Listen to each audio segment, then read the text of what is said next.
A simple safe sex quiz at the beach could be enough to save somebody's life.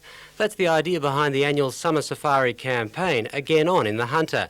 It's an end-of-holiday reminder to all of the risk of HIV, AIDS and other potential killers through unsafe sex or intravenous drug use.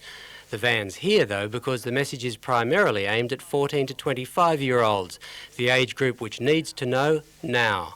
As we're finding, it's not just the information that makes them go out and do things safely. We've really got to push it a bit more and keep reinforcing that we have to use condoms and use needles safely and that sort of thing.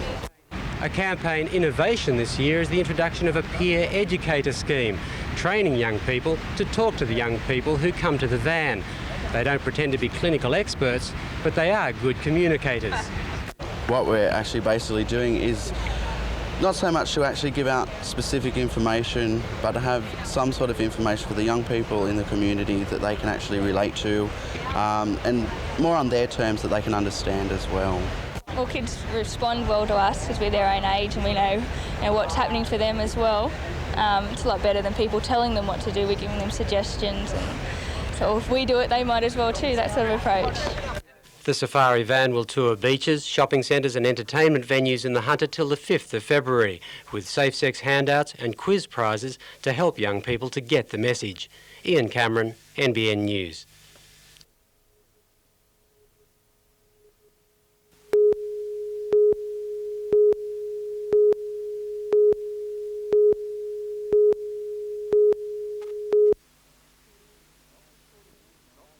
It's not the sort of music most parents like, and it's probably not the way they'd expect you to behave.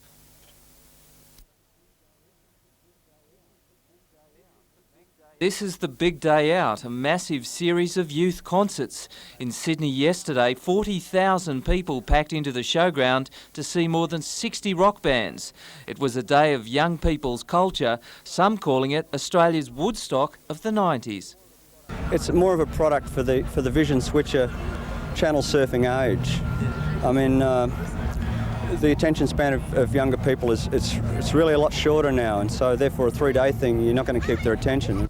International acts Offspring, The Cult and Ministry headed the bill. Teenage band Silverchair was a hit, the fans grabbing any vantage point they could to get a view.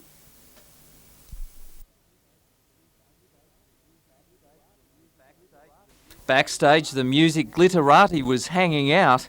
Jason and Kylie, just to name a few. I think that's sort of what it's about, you know, so keep people out of doing other things or keep them doing other things in a controlled area. Why not? The Sydney show is the second of 5 around the country. Tomorrow all the gear here will be packed up, 20 semi-trailer loads of it, ready for the next show on the Gold Coast. It was all too much for some, but then these young people were definitely out to let their hair down. Oh, it's awesome. Beats an earthquake, mate. Better than earthquakes. Peter Ryan, NBN News.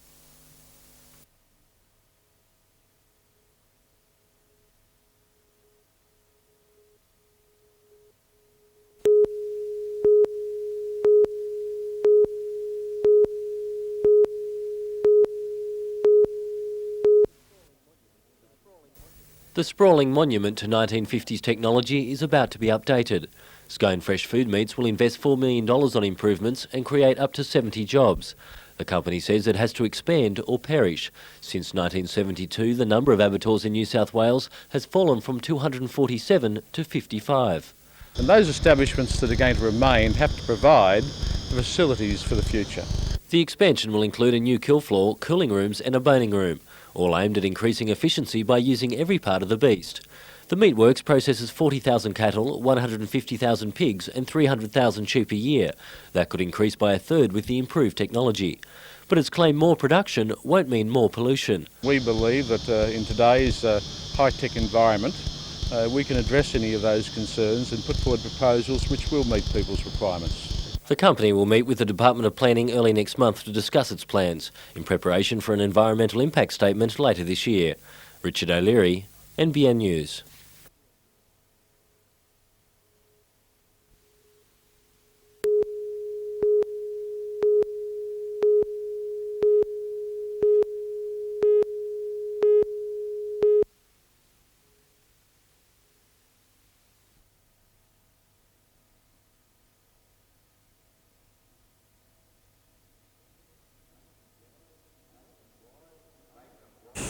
make them wise in heart, humble in spirit, accurate in thought,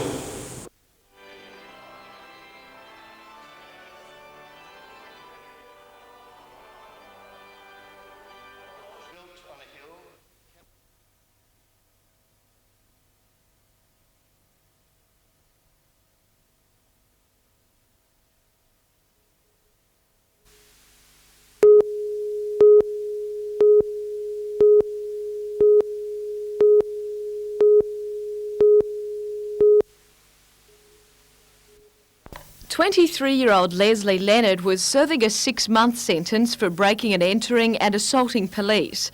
Last Monday, however, he was allowed out of Maitland Jail 3 weeks before his sentence expired. The mistake has been attributed to a blunder by an inexperienced clerical officer.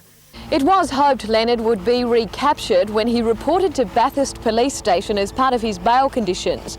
However, he hasn't turned up and he's now in breach of that order. That has only intensified criticism coming from the Labor corner. With Maitland one of the state's most marginal seats and an election in the wind, it's provided ample ammunition for the opposition. Today, Shadow Attorney General Jeff Shaw slammed the Fay government for running what he's labelled a turnstile prison system. While the department has played down the release by claiming Leonard is not dangerous, Mr Shaw has hit back, saying all wrongful releases create risks because of the lengths to which prisoners may go to avoid rearrest. Jodie McKay, NBN News.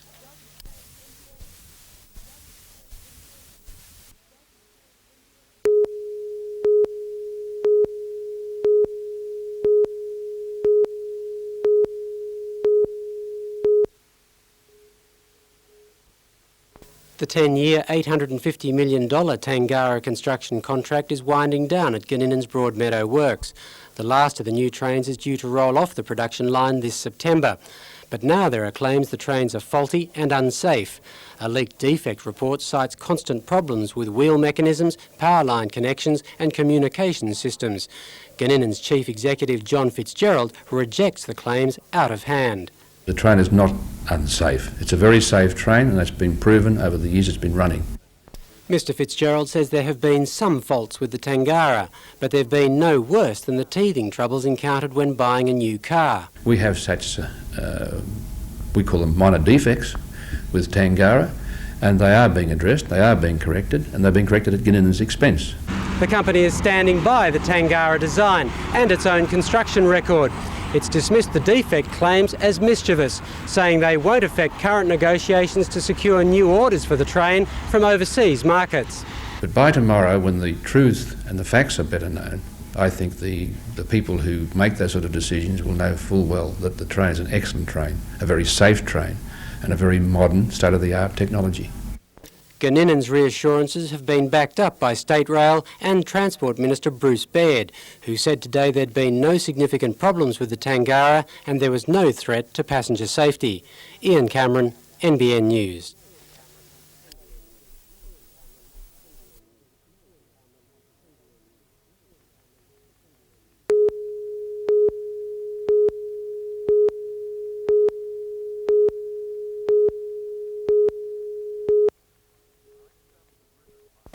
The Knights travelled to Griffith last Friday night for their first hit out of the year against a Group 20 invitational squad of 26.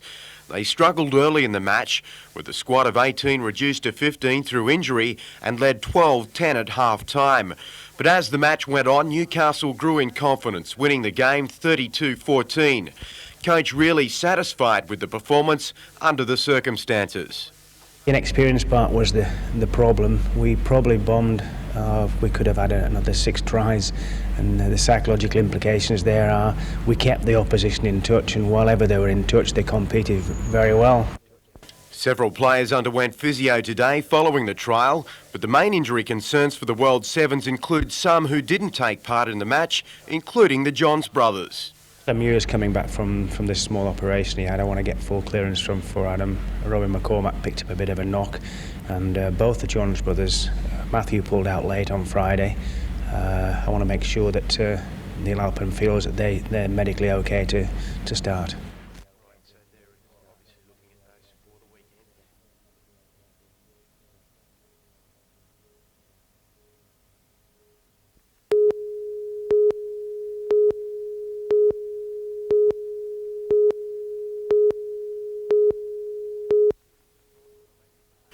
Winning the toss and electing to bat on a seemingly innocuous Carl Oval track, Simon Dillon picked up 2 early wickets, and when Reece Soper threw down the stumps running out Jeremy Bray, New South Wales Colts were a staggering 3 for 1.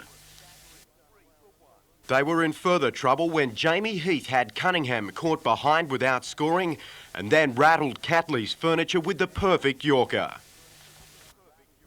5 for 1, and the Newcastle Colts start impressed opposition and likely future Shield coach Steve Small. We've got 4 games. We play Queensland and Victoria, the two the high-profile games, and everybody on show here today will be a chance in those. State captain Corey Richards and wicketkeeper Shane Dietz then set about rescuing the innings. Dietz was caught off a no ball early in the innings and went on to make 66. But it was Richards who frustrated the attack, scoring 159 and putting his side on top at stumps in the 4-day match.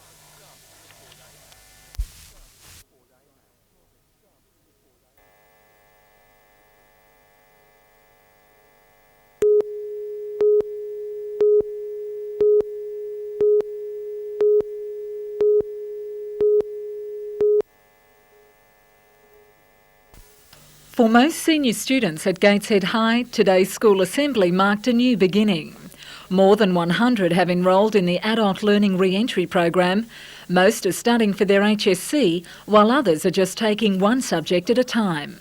I'm 38 years old and I see this as a really good opportunity to better myself. I've come back to get my HSC, hopefully go to uni and be a good working mother for my child. I'm 77. I want to keep my brain working. There are parents studying alongside their children and even a few husbands and wives taking the plunge together. Yeah, I like to learn more English and if possible I like to go to university. Since the program began 2 years ago, the response has been overwhelming, with more adult than Year 11 students enrolling. It's a very big step for people to take to come back to school. They realise once they get here that school's a lot different to what they thought it used to be. But I think it's just that it's accessible, it's equitable, everybody's treated equally and it's inexpensive. Meanwhile, it was back to the classroom for most of the region's primary, Year 7 and senior high students. More than 83,500 will return by the end of the week, with junior high and kindergarten starting tomorrow. Melinda Smith, NBN News.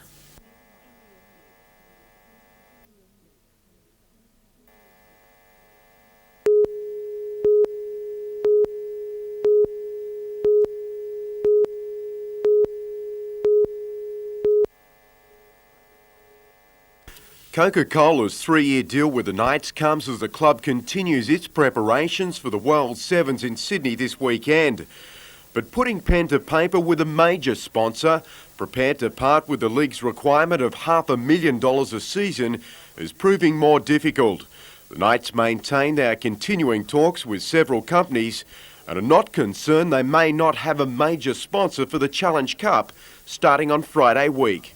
We went through all last season without a sponsor on a jersey, so one or two more games really aren't going to matter in that respect. I think the important thing is that we do finalise an arrangement with the right company, and these things take time.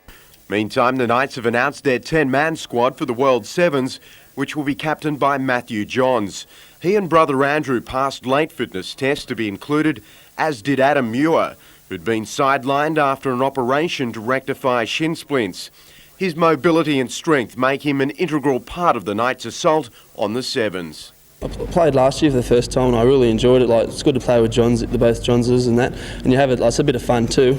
But I think we've got a very good team this year. So I think we'll go very well.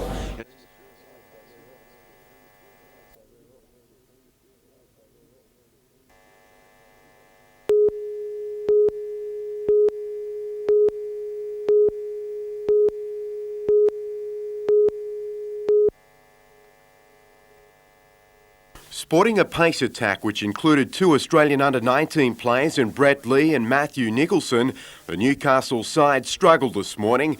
With a strong southerly at his back, Lee, the brother of Shield cricketer Shane, bowled with plenty of pace and was unlucky early. But a short time later he picked up New South Wales Colts' second wicket. Matthew Trail caught behind by Dietz. Richard Clark's toil into the stiff breeze was also rewarded, picking up the second of his 6 wickets. Jason Bartlett dismissed, leaving his side at 3 for 33. Lee's quest for wickets continued, unsettling Matthew Hodges with this short ball before Nicholson took his off stump out of the ground. Newcastle's slide continued. Steve Cowan's half-century the only resistance, as they were dismissed for 162.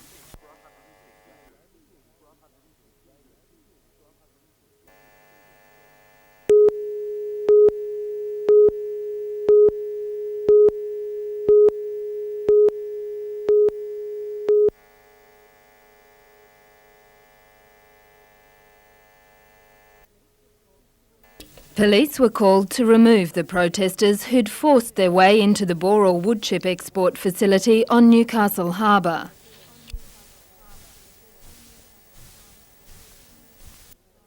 Some went peacefully, others though were more difficult to remove, having shackled themselves to fences. One man chained himself around the neck to a bulldozer. Police rescue had to carefully free him.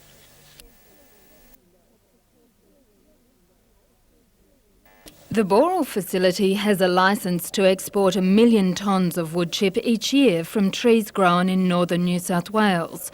Protesters say they want to send a message to Prime Minister Keating, criticising his decision last Thursday to allow timber workers to continue logging. There's got to be a moratorium on logging and woodchip activity in all the high conservation value forests in Australia. 5 protesters were arrested and charged with trespassing, but conservationists say this is just the start of an intensive campaign to stop woodchipping. People are going to do whatever it takes. If that means being arrested, if it means mass rallies, if it means forest blockades, we will do that. Boral says it's been unjustly targeted in the Save the Forest campaign. We're one of the greenest groups on earth, really, Boral. We woodchip only material which comes as waste from sawmills or as waste from silviculture operations by State Forest. The first of a number of protest rallies will be held in Newcastle on February 18th. Jane Anderson, NBN News.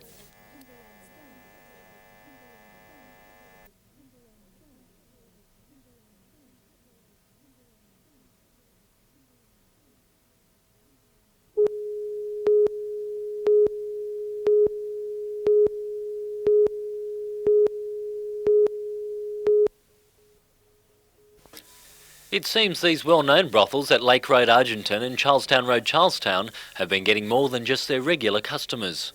Lake Macquarie Council hired a private detective to see whether the residential premises were being used for commercial use. Council alleges that surveillance revealed that both houses were breaking provisions of the Environmental Planning and Assessment Act. Council warned both brothels last month to close their doors or face legal action. The Argenton massage parlour stopped business immediately, although some neighbours claim it's since reopened. The manager of the Charlestown brothel, Ms Lee Black, refused to comment on the council order, except to say she'll fight the matter in court. Since that evidence has been gathered, we've now collated a submission to the council that we take action in the Land Environment Court to restrain the use of the premises at Charlestown. Lake Macquarie Mayor John Kilpatrick says there's no official campaign against brothels, but he hasn't ruled out more closures in the future. If there are further complaints within Lake Macquarie, then I guess we'll have to investigate them. Council will vote tonight on whether to take the Charlestown brothel to the Land and Environment Court.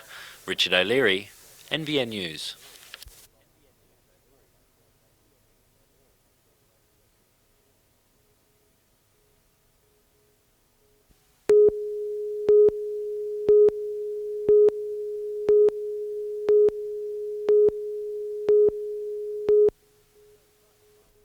The first sign of Lyme disease is swelling on the body several days after being bitten by a tick. If not treated immediately, it can soon spread throughout the body, the start of a living hell for the sufferer. They usually develop what we describe as neuromuscular symptoms, arthritis, sort of rheumatic, incapacitating, terribly painful. Professor Richard Barry has spent the last 5 years with his University of Newcastle research team trying to prove that Lyme disease exists in Australia. He's already established that only a few of Australia's 70 strains of ticks can carry the disease, although most can be found on household pets. Professor Barry claims there's at least 60 confirmed sufferers on the East Coast, with the real figure probably running into the thousands. Generally speaking, they are just so ill that they don't know what's the matter with them, and neither did their physicians. In the United States, it's second only to AIDS as the most common infectious condition, but the Australian National Health and Research Council has given less than $200,000 for study into the disease in the past 5 years. I think we need to persuade our national fund granting bodies that this is indeed a major health priority, that it's not a peripheral issue, it's not only confined to sort of a few people here and there. Richard O'Leary, NBN News.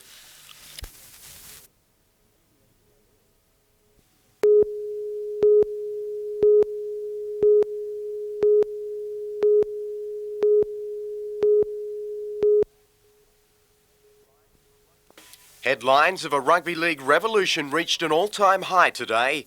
Among the clubs allegedly supporting a News Limited Super League, the Newcastle Knights. But General Manager Brad Mellon denied the speculation on his return from today's meeting at Phillip Street.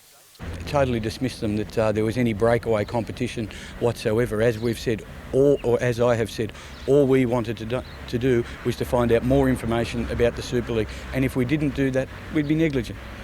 The proposed Super League format for next year consisted of 12 teams, including Newcastle, with a second division style competition accommodating 20 clubs playing at a state level. For the second time in 3 months, the format has now been dismissed, but for how long? And I think that the clubs made it fairly clear today in a unanimous decision that the status quo will remain for a 20-team competition. So that's probably the state of play in relation to that. So as far as the Knights are concerned at the moment, the Super League is dead and buried? Well, I think as far as all clubs are concerned at the moment, the status quo will definitely remain, and I don't see a great deal of hope for a Super League competition.